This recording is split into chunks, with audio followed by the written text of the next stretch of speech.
Think back to a time when you were really hungry, really thirsty. And that's not today. I know lunch is coming, but that's a whole different deal. I'm talking about when you really had not eaten for a while. You had not had anything to drink and you were parched and you just wanted something. What did you think about? Or better yet, how could you not think about that? Our series on the theme of the year, Live the Abundant Life, now comes to the point where Jesus said, if you want to live the abundant life, you have to hunger and thirst. The story before us in John 4 is a story about a woman who learned what it means to hunger and thirst. It was a lot different back then, obviously. In order to have water, it was basically the job of the women to get the big clay pot. You've seen pictures of the women in those countries even today who put them on their heads, either the grains or things they've reaped from the gardens or maybe a water pot, and they go to the well and bring back the water for cooking, for drinking, for cleaning, maybe more than one time a day. Geography says this was about a half a mile from where this woman lived. At least once a day, maybe multiple times, she would walk a half mile out and a half mile back, carrying a big heavy pot of water for the family. And there's Jesus, a man she's never seen, has no idea who he is, and he just says, how about give me some water? Well, that's strange in itself because a Jewish person doesn't just talk to a Samaritan person. And more than that, they don't talk to a Samaritan woman. Jesus said, I need something to drink. How are you going to do that? You don't have anything. And Jesus then made the statement, and she figured it out. Woman, if you drink the water that I'm going to give you, you'll never thirst again. And her thought was, yeah, buddy, give me that. You think her first thought was, oh, this is really cool. I'll never get thirsty. I don't have to come this half mile down the road and a half a mile back carrying a big pot anymore. It's over. I'm finished. It's going to be great. Give it to me. He promises. He said, you'll never thirst again. Oh, and she longed for it. To understand the concept of hungering and thirsting, consider this text in the Old Testament, Psalm 107 and verse number 9, where the psalmist said, God, the Lord, satisfies the longing soul and fills the hungering soul. When Jesus said, you'll never thirst again, maybe he had reference to that concept in the Old Testament. In order for us to understand hungering and thirsting, because I want to be blessed and I want to live the abundant life, and I'm convinced that you do too, then we need to understand what it means to hunger and thirst. We can use the physical way of what we really are wanting when we're hungry and thirsty, but let's do it a little differently. There are three concepts of this Hebrew word in the Old Testament that helps us understand what it means to long for it. Number one, it's a word used to speak of the desperation of wanting to save a life. The desperation. God said, I'm going to destroy the city of Sodom and Gomorrah. But Lot is there. And he sent an angel to get them out, and they delayed. Then finally in Genesis 19, the angel said, hurry up. I can't do anything until you get out and save your life. Later in Exodus 12, when God had sent all of these plagues on the Egyptians to let his people go, and the Pharaoh kept refusing, and then the final plague, the death of the firstborn, happened. The Bible says that all of the people of Egypt said to these Israelites, hurry and get out, lest we all die.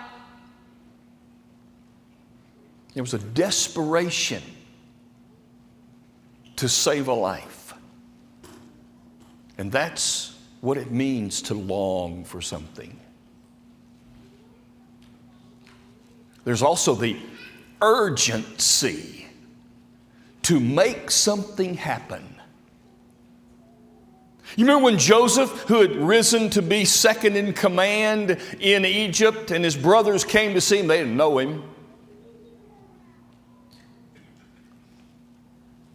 And he said, you hurry back. When he finally revealed himself, you hurry back and you get my brother, my blood brother, and my father, and you come back here. Do it now. Hurry up. There's an urgency to this longing. And earlier, before he revealed himself to his brothers, in Genesis 43, the Bible says he looked at all of them, and the text says, and he had a yearning for Benjamin. There's a craving for a connection or a reconnection. When this woman said, give me that water, she was longing for it. And the Old Testament concept was you're desperate and it's urgent and you have a craving for it. Now that's what it means to hunger and thirst. So if we take those three Old Testament ideas and put them in our text for today from Matthew 5 and verse 6, what do we find? Blessed are those who hunger and thirst for righteousness, for they shall be filled. First of all, there is a desperation for righteousness. A desperation, literally, to save my life. The desperation to attempt to save a life is in the concept of hungering and thirsting for righteousness. To save a life, desperation will not just settle for anything. No. Desperation wants something specific, something that fits, something that's clear. Settling is not enough. and desperation will do whatever is necessary to get what I want.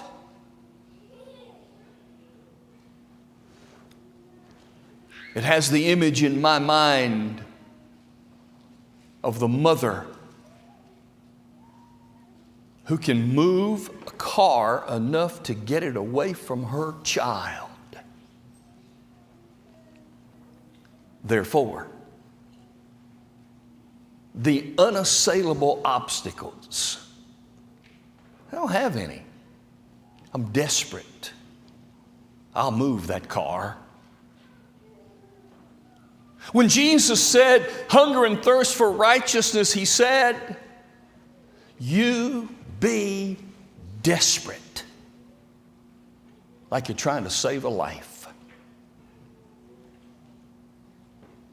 He said, you be urgent. There's an urgency because of the time factor. He says, you do it now. Don't wait. If there's an urgency, you don't say, I will visit it next week. If there's an urgency, you don't say, oh, just call me when I have a little more time. I'm really busy right now. I'm really not in this. No, it's urgent. The time is now, because you might not have another time. And there's a craving for connection or reconnection. As Joseph yearned to be connected to his brother again, to hunger and thirst for righteousness is a craving to be connected to God.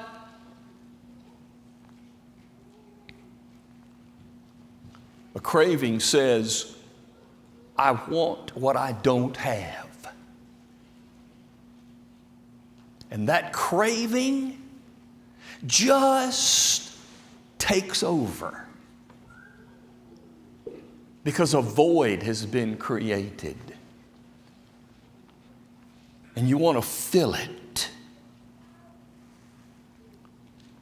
When Jesus said, if you want to have a real abundant life, you want to know what it's all about, really,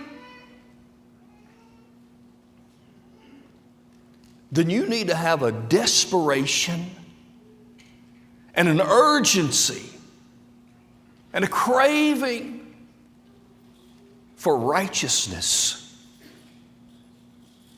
And I will fill you.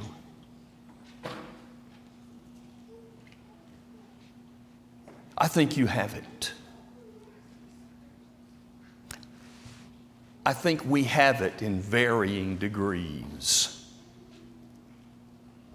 And I think we have it in somewhat of a roller coaster feel.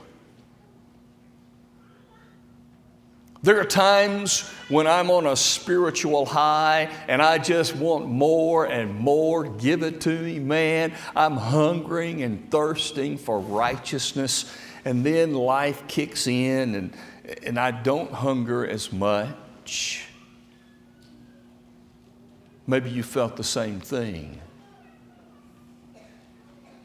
Maybe at times you felt the desperation of something you don't have. Very serious, life-changing, life-threatening. And it takes hold of you. We want this righteousness. No matter how much we might bury it intentionally, no matter how much it might be buried because of what life does, you want it. If you didn't, you wouldn't be here this morning thinking, listening, absorbing, giving. Here's the problem. Life takes a toll on us every single day. Think about it. You work, you struggle, you do whatever you have to do every single day because that's what life is. You meet the demands of the day. You have your job, you have your relationships, you do all of these things, which is why we then eat and drink. It's like a bank account. And as we work, and as we live, and as we do, we are withdrawing from the bank account of life, and we sit down finally to eat because we have to refill that account. We have to eat. We have to put something back. We have to drink and put something back. We get dehydrated. We become famished because life just takes a toll. But life also takes a toll on us spiritually. And in that same image of the bank account, spiritually, we're dipping into that account and pulling things out because we're fighting all of the things around us. Paul said in Romans 7 and verse 23, I see another law then, warring in my members and bringing me into captivity to the law of sin, which is in my members. Every day we are faced with situations of temptation and difficulty and trial.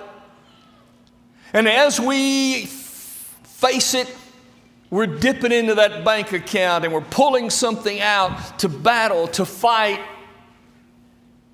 try to win this war. And it drains us. It drains us spiritually. And it's the hungering and thirsting that refills and replenishes.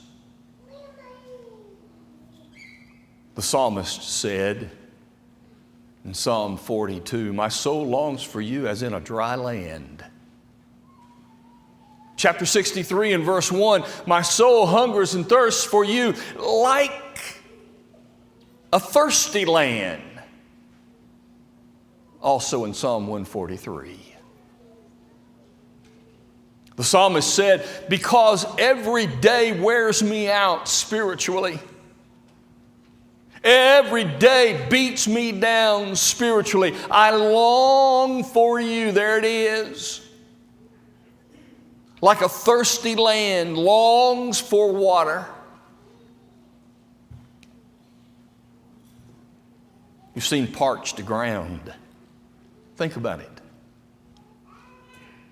What happens to ground that is parched from lack of rain? It starts to crack, doesn't it? And get hard. You see that toll taken on the ground revealed a weakness.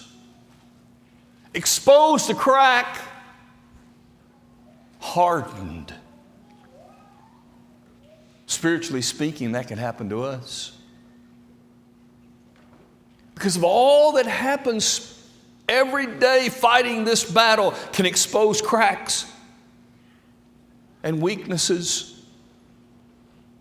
And if we're not careful, it will harden us. If we're not constantly making deposits into the spiritual bank account rather than constantly withdrawing. That's what we're doing today. How many times have you left an assembly of worship and said, man, I feel so much better? Maybe you came tired and you were rejuvenated. Maybe you came to that assembly sad and you were filled with joy. Maybe you came to that assembly feeling hopeless, but then your hope was restored. And you left that time saying, oh, I'm better for having been there. Life takes a toll. And we withdraw from the spiritual bank account, but we have to put it back in. And that's where the longing, the hungering, and thirsting. So what happens? What happens when you lose your appetite for God? How do I get it back? How do I replenish my appetite? I want it. I want to be like the woman at the well who said, give it to me. How do I do it? You have to check back tonight. We're going to figure that out. But in the meantime, while life takes a toll on us, Jesus makes a promise to us. Go back to our text in John 4. And I want you to notice a verse in a way that I've not seen it before. I want to give it to you. I've a number of times mentioned, because I love this concept, when I teach Bible classes and people start talking and they're giving things, and I'm learning. Boy, I learn stuff from people making comments, and I can think of specific moments when I learned this or that or that. And I can right now see it in my head, the night I learned a concept from a woman sitting right over there. And she told me the difference between being satisfied, being content. And I've used this before. Satisfied says, I am so full, I can't have any more. Stop. Content says, this is so great. Give me more and more and more. Listen to what Jesus told this woman. Verse 14. Starting in 13, whoever drinks of this water will thirst again, but whoever drinks of the water that I shall give will never thirst. You'll be satisfied. It doesn't mean you won't want any more of God. It means I won't go anywhere else. Jesus said, you'll never thirst. You'll never want anything else to take the place of Jesus. If you drink the water that He gives, you'll never go anywhere else. You won't want something over there. You won't want something over there. You'll be satisfied with what He gives. But then He continues. But the water that I shall give him will become in him a fountain of water springing up into everlasting life. I'll give you contentment as well. You'll be satisfied. You won't want to go anywhere else and get anything else from anyone else. But what I give will be springing up constantly,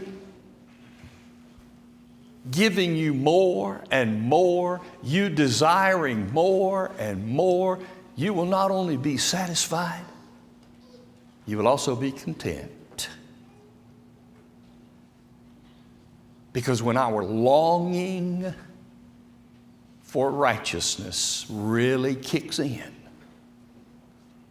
we then begin living the abundant life. I know you want that righteousness. I do too. I know it's a struggle. It is for me. I know you need encouragement. So do I. And Jesus makes a promise when the world takes a toll. If you're ready